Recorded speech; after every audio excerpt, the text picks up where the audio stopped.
Hello ನನ್ನ ಕುಟುಂಬದವರೇ, ಎಲ್ಲರಿಗೂ ನಮಸ್ಕಾರ. ಇವತ್ತಿನ ರೆಸಿಪಿ ಮಶ್ರೂಮ್ ಸಾಂಬಾರು. ನಾನು ಮಶ್ರೂಮ್ 3 ಪ್ಯಾಕೆಟ್ ತರಿಸೀನಿ. ಇವು ನ್ಯೂಟ್ರಿ ಈಟ್ಸ್ ಅಂತೇಳಿ ಫ್ರೆಶ್ ಬಟನ್ ಮಶ್ರೂಮ್ ಇದು. ಇದನ್ನು ಹೆಂಗೆ ಮಾಡೋದಂತ ನೋಡ್ಕೊಳ್ಳೋಣ. ನಾನೀಗ ಒಂದು ಪ್ಯಾಕೆಟ್ ಕಟ್ ಮಾಡಿ ತೋರಿಸ್ತೀನಿ.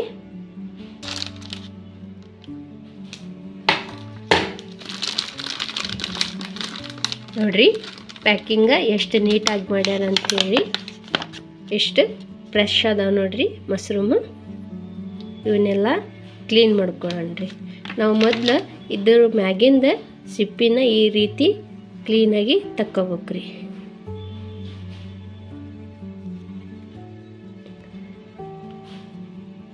ಈ ಥರ ಇಷ್ಟು ಮಶ್ರೂಮ ನಾನೀಗ ಕ್ಲೀನ್ ಮಾಡ್ಕೋತೀನಿ.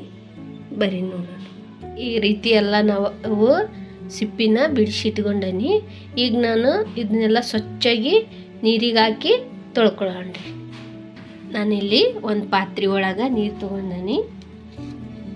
ಈ ಮಶ್ರೂಮ್ ಅಷ್ಟು ಹಾಕಿ ಒಂದು 10 ನಿಮಿಷ ನೆನೆ ಹಾಕಿಡೋಣ. ಇವನ್ನ ಇವೆಲ್ಲ ನೆಂದು ಮಣ್ಣೆಲ್ಲ ಬಿಟ್ಕೊತಂದ್ರೆ ಸ್ವಚ್ಛಾಗಿ ತೊಳೆಯೋಣ ಅಂತೀವಿ.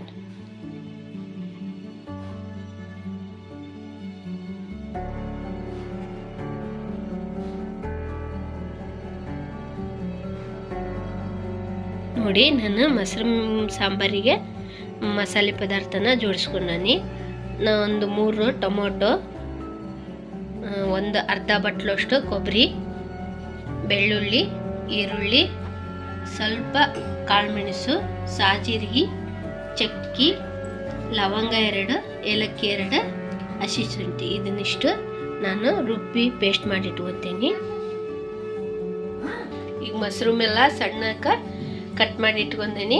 ಒಗ್ಗರಣೆ ರೆಡಿ ಮಾಡ್ಕೊಳ್ಳೋಣ್ರಿ. ಈಗ ಒಂದು ಪಾತ್ರೆನ ಕಾಯಕ್ಕಿಟ್ಟೀನಿ. ಎಣ್ಣೆ ಹಾಕಕ್ಕಚ್ಚೀನ್ರಿ. ಈಗ ಎಣ್ಣೆ ಕಾದೈತಿ. ಈರುಳ್ಳಿನ ಸಣ್ಣದಾಗಿ ಹೆಚ್ಚಿಟ್ಕೊಂಡೀನಿ. ಈಗ ಈರುಳ್ಳಿ ಹಾಕ್ಕೊಳ್ಳೋಣ.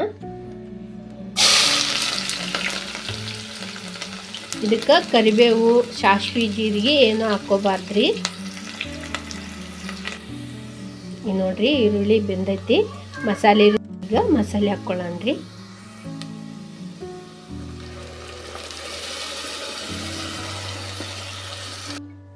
ಈಗ ಮಸಾಲೆ ಎಲ್ಲ ಹಾಕಿವಿ. ಅದ್ರ ತೊಳೆದು ನೀರು ಹಾಕ್ಕೊಳಕಚ್ಚೀನಿ. ಈಗ ಮಸಾಲೆ ರುಬ್ಬಿರೋ ನೀರನ್ನೆಲ್ಲ ಹಾಕ್ಕೊಳಕಚ್ಚೀನಿ. ಈಗ ಮಸಾಲೆ ಎಲ್ಲ ಹಾಕಿವಲ್ರಿ, ನಮಗೆ ನೀರು ಎಷ್ಟು ಬೇಕಷ್ಟೆ ಹಾಕ್ಕೊಳಕತ್ತೀನಿ.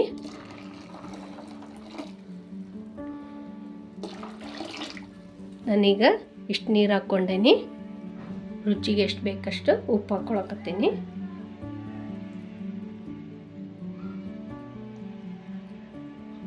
ಈಗ ಸ್ವಲ್ಪ ಅರಿಶಿನ ಹಾಕ್ಕೊಳಕತ್ತೀನಿ.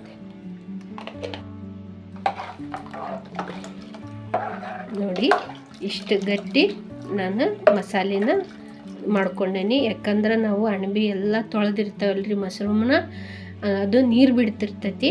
ಅದಕ್ಕೆ ಇಷ್ಟು ಗಟ್ಟಿ ಮಾಡ್ಕೊಂಡೇನಿ. ಈಗ ಇದಕ್ಕೆ ನಾನು ಸ್ವಲ್ಪ ಹುಣಸೆ ಹುಳಿನ ರೆಡಿ ಮಾಡ್ಕೊತೀನಿ. ಈಗಿದು ಕುದಿ ಬರಲಿ ರೀ. ಸಾಂಬಾರು ಈಗ ಕುದಿ ಬರಾಕಚ್ಚೈತ್ರಿ. ಕುದಿಲಿ. ಇವಾಗ ಸಾಂಬಾರು ಕುದಿಯಾಕಚ್ಚೈತ್ರಿ. ನಾವು ಈಗ ಹುಣಸೆ ಹಣ್ಣಿನ ರಸನ ಈಗ ಸ್ವಲ್ಪ ಹುಣಸೆ ಹಣ್ಣಿನ ರಸ ಇದಕ್ಕೆ ಬಿಡ್ತೇನೆ.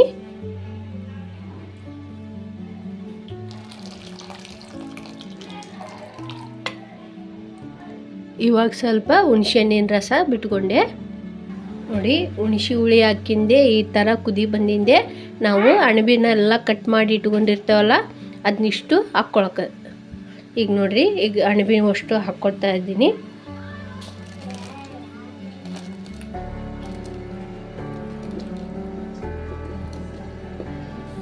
ನಾವೀಗ ಅಣಬೆ ಹಾಕ್ಕೊಂಡ್ಮೇಲೆ ಒಂದು 10ರಿಂದ 15 ನಿಮಿಷ ಚೆಂದಾಗಿ ಕುದಿಸ್ಕೋಬೇಕ್ರಿ. ಕುದಿಯೋ ಹೊತ್ತಿಗೆ ನಾವು ಅಣಬೆ ಹಾಕ್ಕೋಬೇಕು. ಈಗ ನೋಡ್ರಿ, ಈಗ ನಾವು ಹಾಕಿದ್ವಲ್ಲ ಅಣಬೆ ಅಷ್ಟು ಕಟ್ ಮಾಡಿಟ್ಟವು ಹಾಕೀನಿ. ಈ ಅಣಬೆ ಪೂರ ಚೆಂದಾಗಿ ಬೇಯಬೇಕು. ಬೇಯೋವರೆಗೂ ನಾವು ಇದನ್ನು ಲಿಡ್ ಕ್ಲೋಸ್ ಮಾಡಿ ಇಡೋಣ. ಲಿಡ್ ಕ್ಲೋಸ್ ಮಾಡಿ ಇಡಾಕತ್ತೇನೆ.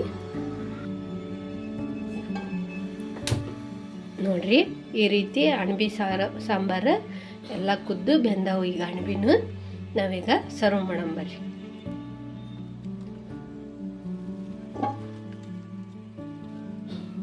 ಈಗ ಬಿಸಿ ಅನ್ನದ ಜೊತೆ ಬಿಸಿ ಬಿಸಿ ಮಶ್ರೂಮ್ ಸಾಂಬಾರು ರೆಡಿ.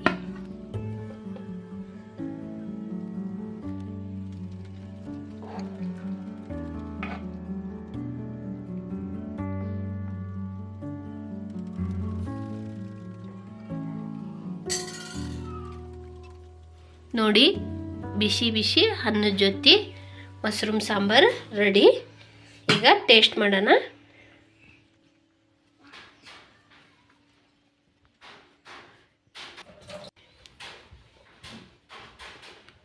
ಬಹಳ ರುಚಿಯಾಗಿ ಬಂದೈತಿ ಮಶ್ರೂಮ್ ಸಾಂಬಾರು. ನೋಡಿದ್ರಲ್ಲ ಹೆಂಗೆ ಮಾಡೋದು ಅಂತೇಳಿ. ನೀವು ಒಂದ್ಸಲ ಮನೆಯಲ್ಲಿ ಟ್ರೈ ಮಾಡಿ ಹೆಂಗೆ ಮಾಡೋದು ಅಂತೇಳಿ.